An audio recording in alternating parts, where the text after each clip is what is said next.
Assalamualaikum warahmatullahi wabarakatuh. Alhamdulillahirrabbilalamin. Wassalatu wassalamu ala sayyidina Muhammadin khatamin nabiyyin wa ala alihi washabihi ajma'in. Amma ba'du.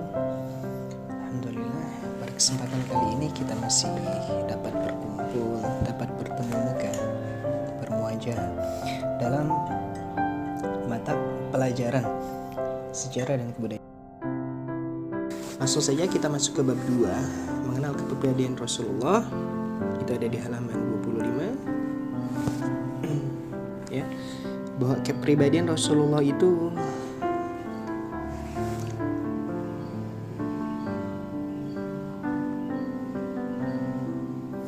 pada bab 2 ini kita akan mengenal lebih jauh tentang kepribadian Nabi Muhammad SAW, di mana di dalam surat Al-Ahzab itu yang sering guru-guru kita bacakan ya pada kegiatan Maulid Nabi. Laqad kana lakum fi Rasulillahi uswatun hasanah. Ya. Jadi di dalam tubuh Rasulullah itu ada suri tauladan. Maksudnya di dalam pada diri Rasulullah ya, bukan di dalam tubuh. Pada diri Rasulullah itu terdapat suri tauladan. Suri tauladan itu maksudnya sebuah contoh yang baik gitu, yang patut kita untuk tiru. Ya. Salah satunya itu apa? Rasulullah itu ketika makan atau minum dia itu tidak sambil berdiri, apalagi sambil lari-lari ya. Jadi Rasulullah itu sejak kecil beliau itu ketika makan itu pasti duduk, ketika minum juga pasti duduk. Nggak kayak kita gitu kan, minum es gitu, megang plastik es sambil main bola. Ternyata kebiasaan seperti itu tuh baik sayang. Kebiasaan ketika minum kita harus duduk maksudnya, ataupun ketika kita makan kita harus duduk. Karena apa? Ketika kita posisi minum sambil berdiri itu ada satu organ di dalam tubuh namanya itu ginjal. Nah, itu tidak akan berfungsi karena minum yang langsung sambil berdiri itu tidak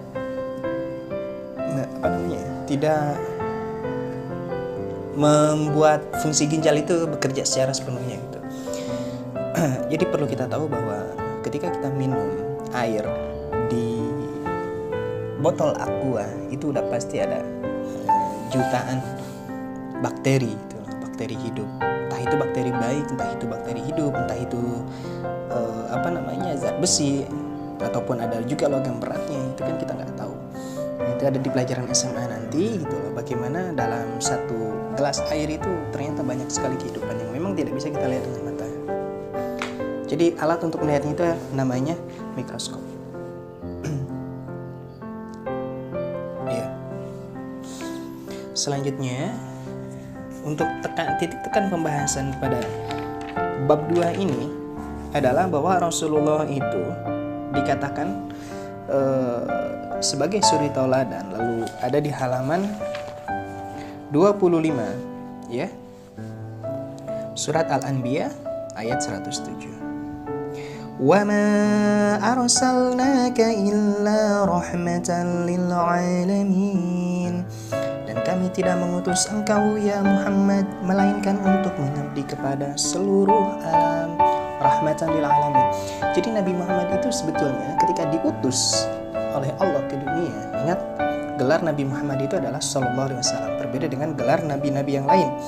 Gelar itu maksudnya jabatan. Ketika nabi-nabi yang lain gelar mereka, jabatan mereka itu adalah alaihi salam, maka Nabi Muhammad itu gelarnya sallallahu alaihi wasallam. Itu berarti Nabi Muhammad ini adalah tangan kanannya Allah, orang yang paling dekat dengan Allah. Ya. Nah, ketika turun surat Al-Anbiya dikatakan bahwa Nabi Muhammad ini adalah rahmat untuk seluruh alam. Artinya apa? Nabi Muhammad itu bukan hanya untuk milik orang-orang Islam, ya, tapi orang-orang sebelum Islam, ya. Umat Nabi Musa dengan Tauratnya, lalu umat Nabi Isa dengan Injilnya, ada lagi Nabi Daud dengan Zaburnya gitu. Ya. Jadi Nabi Muhammad ini untuk semua umat manusia diutus. Nah, dari satu sisi ada ulama-ulama kita yang menawarkan atau mungkin jelasnya sudah menerapkan konsep dari sebuah kata maksum ya.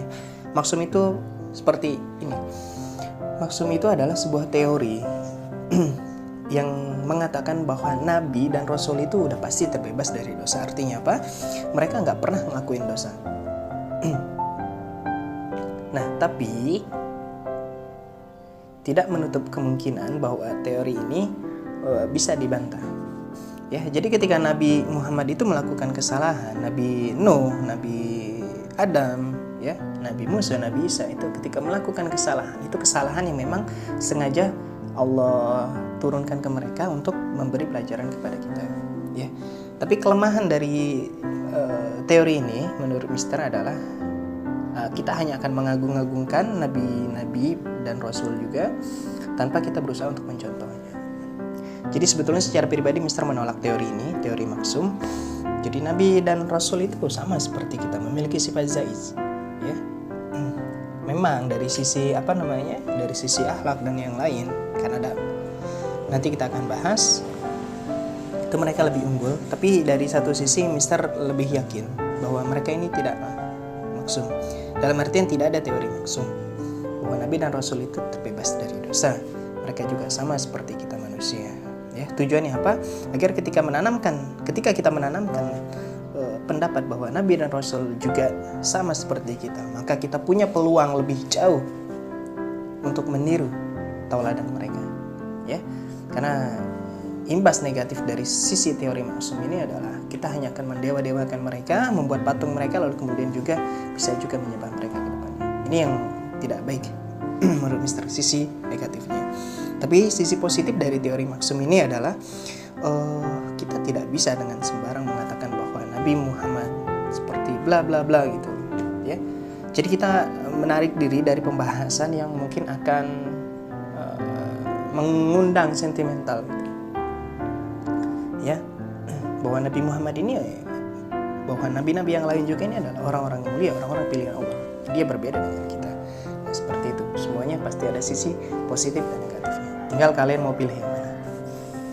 Ya, untuk pembahasan hari ini, Mister nggak akan panjang menjelaskan. Jadi bahwa Nabi Muhammad ini adalah rahmatan lil alamin, rahmat untuk seluruh alam.